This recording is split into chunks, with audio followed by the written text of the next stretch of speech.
साथ जो हमारा इस वक्त जरूरत थी एक निर्णायक रणनीति की, एक परिपक्व कूटनीति की, लेकिन चूंकि मोदी जी 6 बरसों से पूरी सिस्टम को अकेले ही संभाल रखा है, उनकी जो दोस्ती है अमेरिका के साथ, जो उन्होंने कंधे पर हाथ रखा, जो उन्होंने आपस में एक उनकी हॉस्पिटैलिटी में जमीन और आसमान को एक कर दिया, बदले में वो 21,000 करोड़ का व्यापार भी ले गए, हमारे देश को कोरोना भी दे गए, उनके लिए स्टेडियम बना, उनके लिए 22 किलोमीटर लंबी दीवार बनाई गई, आंख दिखा के और रिटेलिटेट की धमकी देकर हाइड्रोक्लोरोक्विक दवाई भी ले गए, और अब उन्होंने H1B वीजा पर भी रोक लगा दिया।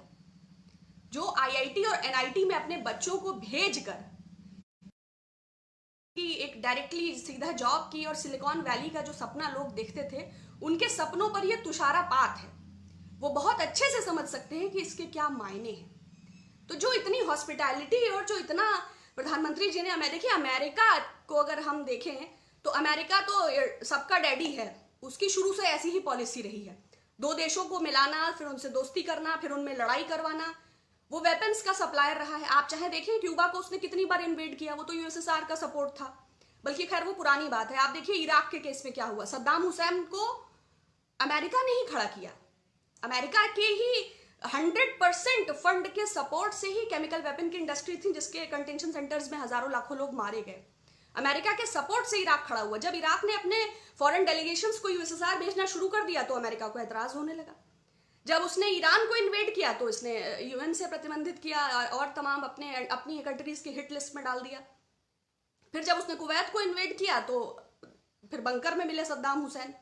और सद्दाम हुसैन भी, एक चीज कॉमन है मोदी जी के साथ, वो भी टीवी शोज पर अपने को अरब को लिबरल करने के लिए मसीहा के तौर पर प्रोजेक्ट करते थे।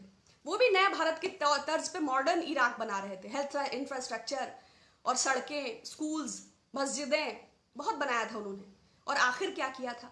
डेमोक्रेसी पे ऐसे लोग धब्बे की तरह होते हैं। लीबिया में गद्दाफी ने सेम चीजें थी। अमेरिका ने उसको, पहले मुसोलिनी ने, इटली ने उसको कवर अप किया, डोमिनेट किया लीबिया को। बाद में 42 साल गद्दाफी रहा, डेमोक्रेसी के टुकड़े टुकड़े बांटे उसने।